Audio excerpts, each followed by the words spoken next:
How's it going, my fellow Bat family? Welcome to my Batwoman Season 2, Episode 1 review, breakdown, first impressions. So today, obviously, I'm going to be talking about did I or did I not like Batwoman Season 2. If any of you who know me just a little bit, you'll know I came into this with the best intentions. I want to like this show. I don't really have anything against it other than what I critically just find wrong with it, in my personal opinion. That was in Season 1. So going into Season 2, I had some optimism with Javicia Leslie taking on the role of Ryan Wilder, and the new Batwoman, and just, you know, what opportunity that could bring. So, did I like it? Did I like Batwoman Season 2? Well, this may surprise some of you, but I did. I did enjoy it in terms of, for what the mess they had to clean up with Ruby Rose leaving the show, the main star. I feel like they did a fairly decent job.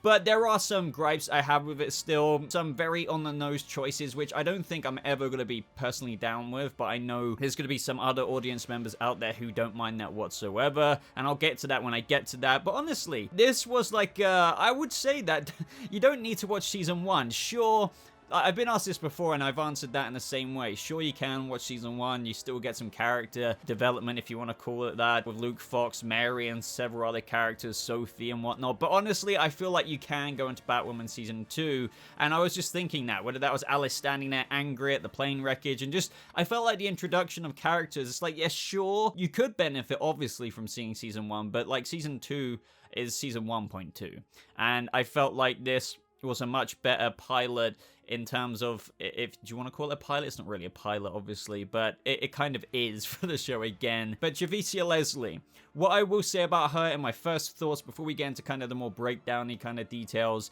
is that she's a breath of fresh air for this show for me.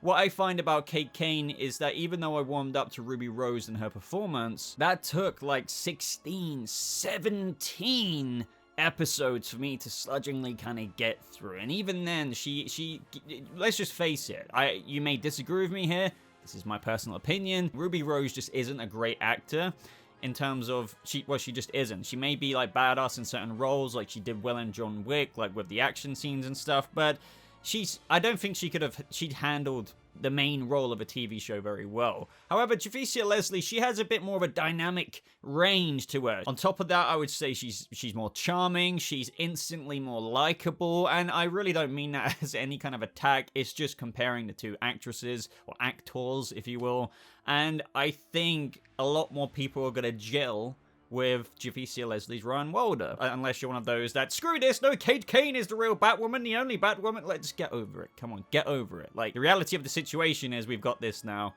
and I think Javicia Leslie is very likable, and I feel like she did very well in this episode in many different avenues. But Batwoman is still kind of Batwoman, if you will, in terms of the show. It's still very much so a CW network show. And one thing I didn't really dig so much about Season 1, you know, and this goes all the way back to the trailer, you know, like the whole, I'm a woman, like that was very on the nose. I'm not trying to stir up bad kind of feuds between people who are being overcritical and like borderline just, you know the YouTube channels I'm talking about. I think in the middle ground, we can all agree that for the most part, we agree it's a bit cringy when you're like literally describing the scene of the show in a song. It takes me out of it way too much. So in this episode, we had so many points where it's just like, I was enjoying it, and then at one point, I was just like, oh, come on. And this isn't a mega unusual thing for TV shows. Sometimes they do it, but I think a lot of TV shows kind of opt out for more of a similar beat to hype the audience up,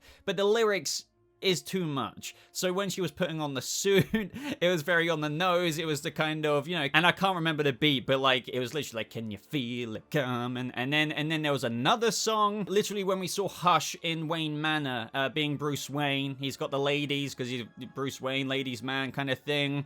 And literally, in that moment, another music choice with lyrics, and it was right in your face again. Once again, I can't really remember the beat, but the lyrics were literally, now, I'm taking what I want. Ba ba ba bum ba ba. It's like, yes, we get it. Hush is taking what he wants. he's getting payback. That was another lyric, but it's just like, Jesus Christ, you have to like...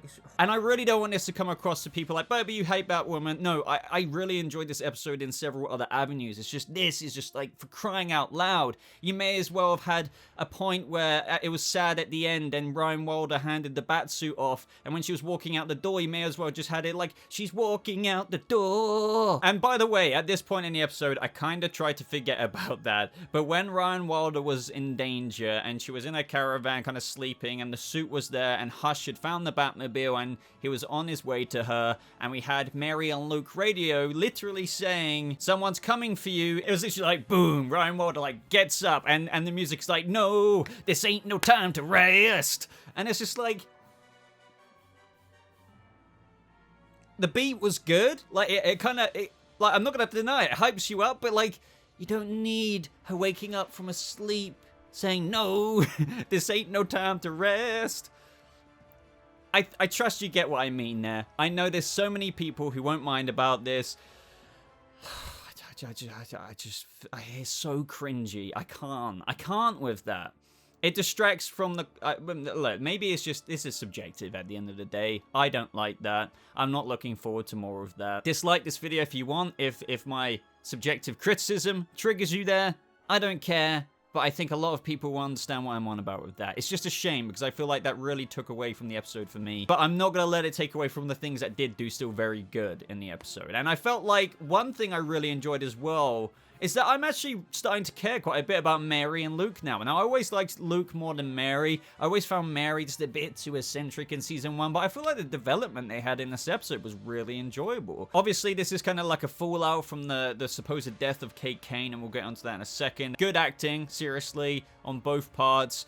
I feel like Mary does her best portrayal as an actor, but also her character when she's not being like over the top like she was at several points in season 1. When she's taking command, if you will, she's in the Batcave now, she's on the team. I take her a lot more seriously when her acting chops are a lot more serious. Or should I say, not her acting chops, the material they give her. So kudos to that because I enjoyed that quite a bit in this episode. Alice, what do I want to say about Alice? I freaking love Rachel Wiscarson's Alice. Yet again, her performance is just incredible. Any scene she's in, granted that the scene, everything else about the scene is, you know, half decent as well. I really enjoy her. I could watch... I don't know what else to say. Like, I will always sing her praises because she's very, very, very good. The character's still very interesting. I feel like what plot they gave her to do with Ryan Wilder, and you can see where that's going because it was to do with the Alice in Wonderland gang in relation to her mum's death and whatnot. So that's going to be... I don't think that's weak. I feel like that's fair enough, and I'm looking forward to see what kind of personal vendetta Ryan Wilder's going to have between them. And Alice is going to be like, look, I do this to people all the time. Can you just... go away? But for Ryan, it's going to be a lot bigger. Jacob Kane, this guy just can't get a break. I feel sorry for him. I feel like, and I've said this in my season 1 reviews, that he's one of the better actors of the show, up there with Rachel Wiscarson. Like, I honestly would say Alice and Jacob Kane are... Like, I'm not saying the material's always been the best for Jacob, but I feel like, I can't remember the actor's name, I do apologize, but he's a good actor. And I feel sorry for him because...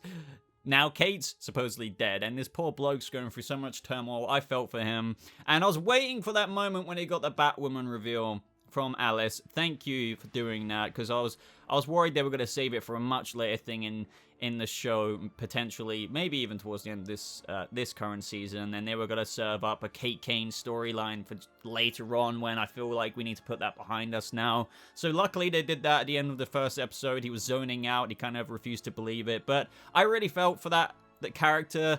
I enjoy him. I'm glad he's in the show. I feel like it would be a less of a show if Jacob Kane wasn't in it. And it's going to be interesting to see how his character moves forward now. Knowing that his daughter was Batwoman, she was doing good.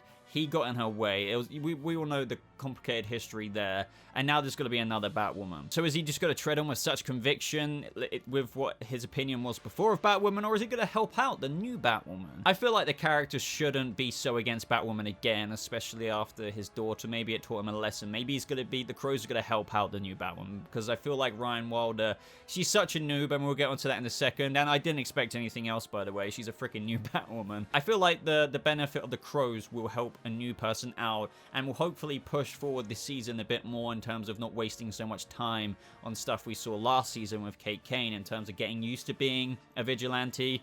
well, if you have the help of the crows as well, that'd be pretty helpful. And as I said, it'll push along the kind of training. I don't mind seeing every now and again, but I don't want it to be newbie stuff for the first 15 episodes, if you know what I mean. But yeah, all of this obviously stems from the fact that Kate Kane supposedly died in the car crash, plane crash. She went to National City because Luke was pushing and pushing to destroy the Kryptonites, and it doesn't fall into any bad hands, because not only is it bad for Kryptonians, now it's bad for the Batsuit. She was coming back, plane crash, they set up Sophia, or Sophia, is that the American pronunciation? With the way that's spelled, as a British person, I would pronounce Sophia. That's how I pronounced it from the comics as well, but do you pronounce it Sophia? I don't know. Either way, I felt like it was a good setup, because at the very end of the episode, we had a paper plane come from the vent in the sewer. Okay. And it's like, now we're even. And then on the back, it was obviously referring to the death of Kate Kane. If it wasn't crystal clear enough to you already, Sophia is basically responsible for the supposed or alleged death of Kate Kane. And we'll get into that in a second, a bit more on that. But I don't mind that at all, because I knew going in, Alice is terrified of Sophia. I don't know what way to say it. We'll decide after this review. Let me know down in the comments. Do I say Sophia or Sophia? I suppose I should say it the way the show says it. We know that Sophia can manipulate Alice. They've got a history. So, like, I feel like just what I said in my last Batwoman video, I think it was like, let's talk about, I don't know, I always say let's talk about when it comes to Batwoman. But I said they have a good season coming up. On paper, by the way. Like, on paper, it looks good. We have Black Mask coming. I can't wait to see him and his gang. And obviously, that's a personal connection to Javicia Leslie's character, Ryan Wilder, because she was put away in jail for, like, possession and intent to sell, but they weren't hers, and she served, like, almost 2 years for that. So there's injustice there, which touched on in this episode, and I felt like the motivation for that character, especially under, you know, in the sewers or the tunnel, wherever that was, when Mary and Luke tried to find her, and they did, and try and get the Batsuit back. That was cool. I get her motivation. She's got motivation there. That's fine with me. But back onto point, like, it's just, what is Sophia's motivation going to be now? If they're even, is Alice going to kick the hornet's nest, so to speak, because she's angry that she didn't get to kill her sister? So, like, I don't know. I'm still intrigued with that. I feel like, you know, honestly, I'm looking forward to where things go, and I'm just so thankful, though. We've got a much more likable actress with Javicia, and I really don't want to sound mean. I hate kind of hearing myself say that out loud, because I have nothing against Ruby Rose. I really don't. It's just, for me, and it's kind of quite a... It's not exactly an unpopular consensus. She's just not the greatest actress. So I really felt like, even though I felt like Javicia wasn't completely on point at times, she was great. And I'm just so thankful that we've got somebody in this show who's a lot more interesting. Also, did Ryan Wilder's parole officer's office remind any of you of Arthur Fleck's counselor's room? I just felt like it was like, is this the very same room? Like, I know some of you are just gonna say, but it's an office. Come on, it literally looked the same to me. I could be wrong, though, but yeah. But I said I would get back to the newbie stuff. Of course, I expected to see the newbie Batwoman putting on the suits, you know, trying to find somebody, obviously, because it pertains to her own personal story. So she found a couple of crooks. They were in the False Face Society, but they definitely kind of Easter egg to an extent. One was a Joker goon looking, in terms of, like, I know the Joker's supposedly dead, and it was very obvious with the way they worded that back in season 1, but that was definitely like a Joker goon mask, even though it's a False Face Society member. And the other one, I immediately picked up the kind of Scarecrow reference. I know it was just kind of like a mask over his face, but the stitching of the smile was Scarecrow stitching. Yet again, just False Face members, but they were referencing at different goon gangs, if you know what I mean, Joker and Scarecrow. I found that kind of cool, but back onto point, I keep getting off topic. I had a problem with, look, I don't have an issue with her noobing out, being like, oh crap, look out, well, look at this. But it's like, you're telling me you go up to a couple crooks who have the potential to have guns, because come on, this is Gotham, like, common sense, and she's like, oh, this is bulletproof, after being shot about 15 to 25 times, and she's literally like, oh, sweet, this is bulletproof. So you're telling me you went in there not knowing it would be bulletproof? Like, this isn't nitpicky. That's just dumb. That's a dumb move by Ryan Wilder. Like, there's no way around that. She didn't know going in that these goons might have guns. She didn't know before she got shot that she might die if she gets shot. So look, I have an issue with that. I think that's completely fair enough to say. I understand you want to have a bit of fun with your noobing out kind of origin moment there, but I don't think that was the best way to go about it, because you sacrifice the intelligence of your main character. Even if she's being a noob, you still have to think, look, oh crap, I don't know if this is bulletproof, which she didn't, because she literally articulated that. So when you're going into a goddamn scene in an alleyway with goons, don't make your character look stupid, because now she is canonically a bit stupid in that moment because she didn't. Look, you get the point. There's no way around that. Look, and this isn't me being stubborn, but I don't see any other way around viewing that in any other way apart from lacking much common sense. But still, let me just put this on the record that I still really enjoyed that moment in terms of everything else and whatnot. She's way more quirky. Obviously with Kate Kane, they were going for more of the Batman, but female Batman, like the grrr, kind of like, where is she kind of thing. She was always like that, but Ryan is instantly coming down like, boo, and then, you know, it's fun. She's fun. I like this. It's a breath of fresh air, as I said. Another thing that pops to mind is, did anyone else think it was very, very convenient that Kate literally said before she left to National City, if anything happens to me, there's a letter in my safe, or you need to get in my safe. Fair enough, like, whatever, it is way too convenient, but I wanted to get into the other point of the letter. It was weird when it was being read out. I feel like a lot of people saying they couldn't even get Ruby Rose to just read that out. I kind of feel the same way, but like, she was done, so she's done. But the voice was weird. They should have just had Sophie read it out there and then. I think on the subtitles that said that was Sophie's voice, but it didn't sound like so. It was just weird. It didn't feel as emotional as what they were trying to get across there, even though it was quite sad because it was kind of the love that was never seen to fruition on both sides. Like, don't get me wrong, I'm not inhumane, I felt in that moment, but it was also just, it was a shame the way it was delivered. Whilst I remember with the Batmobile, it looked cooler in the Batcave than what I gave it credit for in my other videos, but it still is just a sports car. I still have a bit of an issue with that. I know this is a CW though. Don't get me wrong. Let's think realistic here.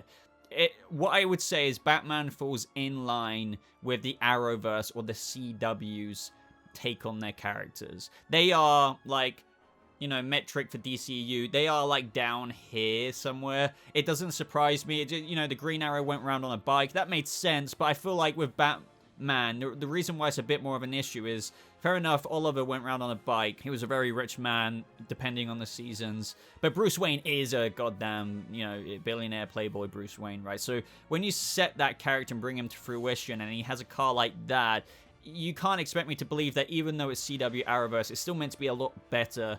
But either way, you know, that's just another thing, like, as to why there was a bit of talk around the Batmobile at the time, and I just want to clarify why I think, even though it's still falling in line with the Arrowverse's consistency on not going all out, you know, they're going out as much as they can with what they try and bring you. It just still is a bit silly when it comes to Bruce Wayne. But the Batcave, I still think looks really cool. But the Hush storyline, in terms of Bruce Wayne, was over quickly. Javicia Leslie's Ryan Wilder punched his face off Jerome style. Gothamites, you understand that one. And it was just over, yeah, before you knew it. And I think before Ruby probably left the show, he was meant to be in there longer. I can't say that definitively, but I feel like I've read some things where they did insinuate it went beyond episode 1. But now he's just, that's it, his face is punched off, that's it, okay. But like, I think that's probably for the best, because it was a story that felt like it pertained more to Kate Kane, not continuing on this Bruce Wayne facade with a new Batwoman. I feel like, as I said, with Alice now, Sophia, the Black Mask, we've got on paper more than enough story to be going on with for Ryan Wilder. And yeah, like, I feel like that more or less says everything. I've been talking for a while now. I know I've been talking slightly out of order. I just wanted to make sure I got most things off the table from the top of my head as of when I felt like I was resonating with them. Obviously, we all know she's going to be Batwoman anyway, but she's going to have to go back to him now because it's like she's got some kryptonite poisoning. One last thing, though, is like keeping Kate Kane's death open to me is a bit like, just because, look, I know they want to keep it open probably for just in case she comes back towards the end of the series. Like, so like Kate Kane comes in, it's like, you've done a good job, Ryan. And then maybe even Bruce comes back and it's like, you both did a good job. But either way, you know, why wouldn't she come back if she did live? Right? Like, you know, Luke's already said she needs to be, she had to have been wearing the suit if she was to survive. It's a super suit, the shock absorbers, but she clearly wasn't wearing the suit.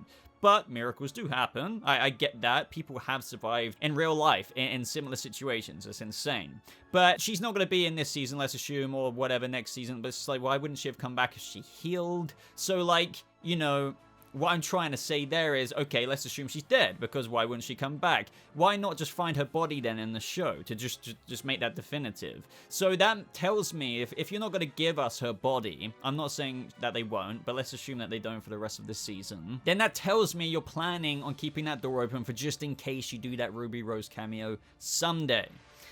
But I'm going to have issue with that, because it's like, why didn't you come back before then? Because you're clearly still alive and like you could have come back. So it's just it's the same issue with Bruce Wayne, I think, you know, and there's a lot of reasons as to why I'm not mega on board with this show from the get-go, because of the foundations that make this structure aren't airtight. It's not really Gotham. You know, Gotham has a death penalty, but they never put Joker to death, and other, like, there's lots of issues that way. But overall, people of the Bat family, I think that's mainly, there's a lot of notes I took, but as I said, to start this off from the beginning, Batwoman Season 2, the mess they had to clean up from Season 1, which I wouldn't want to be in that position to try and do that to make a good Season 2, Episode 1 episode. They did a decent job. I did not like the music choices. It took me out of it really quite a lot. From this episode, I was, to my surprise, pleasant surprise, enjoying quite a bit. Other than that, I'm going to review the next episode because I want to see where this goes. I'm going to keep giving my reactions. Let me know what you thought of what I said down in the comments. I know a lot of you will still really enjoy this despite some of the criticisms I gave.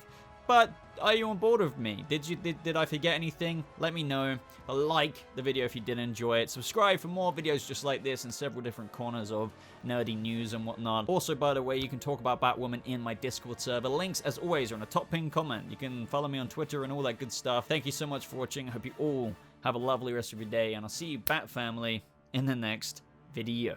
Goodbye.